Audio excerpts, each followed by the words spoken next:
Hi, I'm Katie Miller, and today we are going to be talking about how we can calculate the density of a floating log. So I'm going to draw this out. So say we have a log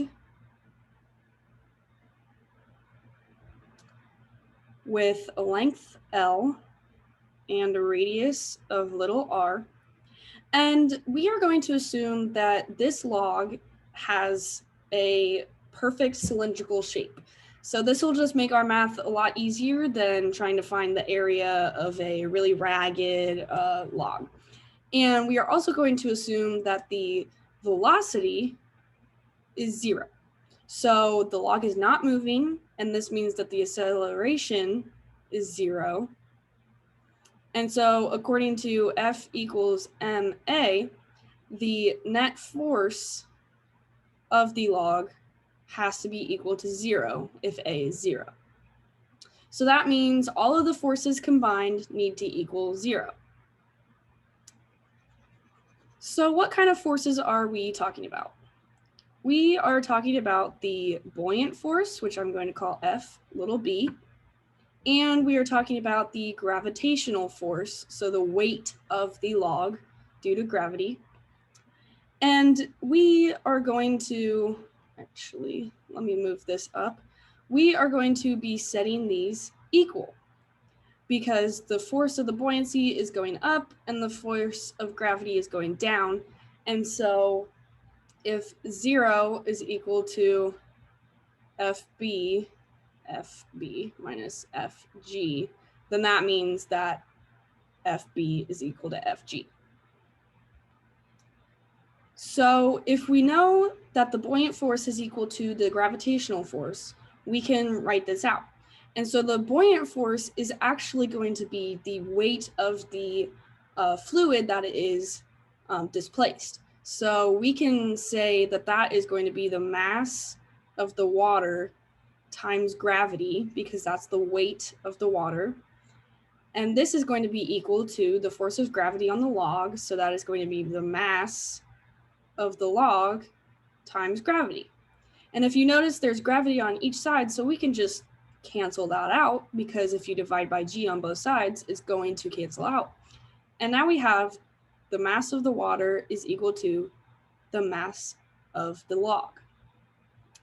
And so we can write this out. And we can write this out and show this in terms of the density of the water and everything. Oh, also, we're going to draw, this is the water line, so that's how high the water is going. And so this area is what is sticking out. And so we're going to call this H. So the H is the height of the log above the water. So the mass of the water is going to be represented by the density of the water times the cross-sectional area of the log under the water. So that's going to be this shape here. And this is going to be multiplied by the length. And the mass of the log is going to be the density of the log times this cross-sectional area. And this one is just going to be a circle. It's going to be this times the length. And as we saw up here, we can cross out this length because it's on both sides. And if you divide by L on both sides, we can just get rid of it. So now we're left with the density of water times the cross-sectional area is equal to the density of the log. And if you notice here, this is just a circle. So we can actually replace this with pi r squared. And so we want to find the density of the log, and we know the density of water because that is just a common number that has been found, and we have pi r squared. So all that's missing is the cross-sectional area. And so if we want to find that, so this is the cross-sectional area, it's going to equal the whole circle minus this little top bit. And so if I draw this out, we'll make it bigger. It's not the greatest circle, but that's okay. Let's say this is the radius. I'm also going to draw a radial line here. This is the water level. This is h. We are going to call this r minus h. And so this is what we have right now. We want to find the area of this section here. So what we can do is we can find the area of this whole triangle, or the whole circle here. Okay, let's go back. So we can find the area of this section by doing this area, the area of the triangle and the top section minus the area of the triangle. So this is going to be how we're going to find the area of this section. And so how we're going to do that is, first we're going to say that this angle is theta, and this angle we're also going to call theta.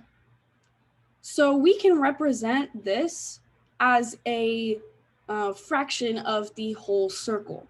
So it's like you have a pie and you cut a piece of the pie. It's just a fraction of the whole circle. So how we can represent this is, so we have 2 theta, because we have both. And we're going to divide that by 2 pi. And we're going to multiply it by pi r squared, which is the area of the whole circle. And so you'll notice that there is a 2 on the numerator and the denominator, and there is a pi on the numerator and denominator. So we end up with theta r squared. And so now we are going to want to find what theta is. And to do this, we are going to use the Pythagorean theorem. So we've got this triangle that I've pulled from up here. I've made it a little bigger. This side is r minus h, and this side is r. And we want to find theta. So what we can do is we can use the law of cosines, and we can say that the cosine to the -1, so this will allow us to find the actual degree measurement, is the adjacent over the hypotenuse. And so the hypotenuse is r, and the adjacent is r minus h. So it'll be r minus h over r. And so now that we have theta, we can put it into this equation here. And so what we get is cosine to the -1 r minus h over r times r squared. And so this is going to be the area of the circular section. And so what we want to do now is we want to find this top area. And to do that, we are going to, we want to find the area of this big triangle. So what we can do, so this is our triangle, and we have it split up into 2 triangles right now. So this is r minus h. Ooh, okay, let me draw that a little bigger. We've got this triangle, we're splitting it in 2, r minus h, this is r, and we want to find the area of this triangle. And the area of a triangle, equals 1/2 the height times the base. And so this is our base right here. And so we're just going to assign a random variable to it. Let's just call it x. So we have x here and x there. And our height is r minus h. So our area of one of the triangles is going to be 1/2 times x times r minus h. And so we've got that, but we want to find what x actually is. So what we're going to do is we're going to use the Pythagorean theorem again. And we are going to say that, so the Pythagorean theorem is that this side squared plus this side squared is equal to the hypotenuse squared. So that means that x squared plus r minus h squared is equal to r squared. And so we're going to be solving for x. So we're going to have x squared equals r squared minus r minus h squared. And then we can take the square root of all of that. So r squared minus r minus h squared. And we want to simplify this a little bit more. So we are going to expand these parentheses here and combine it with the r squared. And once you do that, you end up with x equals the square root of 2rh minus h squared. And so now that we have that, we can put this back into the area. So the area is going to be 1/2 times the square root of 2rh minus h squared times r minus h. Now notice this is just the area of one of these triangles, and we want to find both triangles. So we're going to multiply it by 2, and that just cancels out this 1/2. So what we get for the area of both of the triangles is the square root of 2rh minus h squared times r minus h. And so now that we have this, we can now subtract. So what we found before was this right here, and we are going to subtract this from it. So what we had was r squared cosine to the -1, -1 times r minus h over r. And we are going to subtract, and I'm going to put parentheses, square root of 2rh minus h squared times r minus h. And so this is what we get for the area of this shape right here. And so now that we have that, we can find the cross-sectional area below the water. And so that is just going to be what we said over here. It's going to be the whole circle minus this area that we just found. So it's going to be pi r squared minus all of this. So I'm going to select all of that, and okay, maybe I can't copy it. Let's just write it out. Okay, so r squared, I'm gonna put parentheses around this whole thing. Cosine of -1 r minus h over r minus, in parentheses, square root 2rh minus h squared times r minus h. And so this is going to be the cross-sectional area of the cross-sectional area below the water. And so this whole thing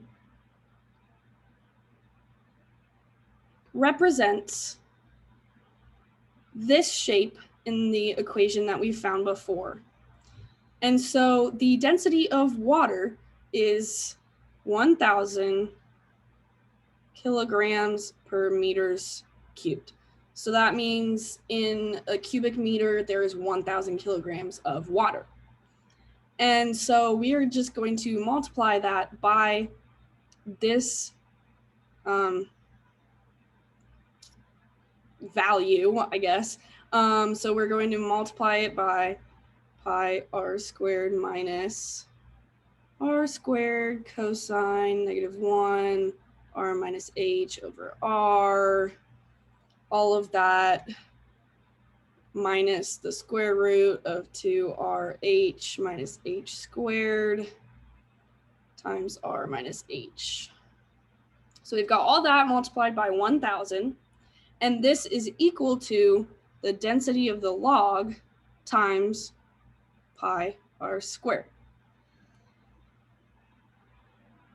And so what we're going to do is we are going to divide by pi r squared on both sides. And if I just erase this, now we have ended up with the density of our log. So we just need to plug in the numbers that we find for the height and the radius, and this is what we get for the density of the log.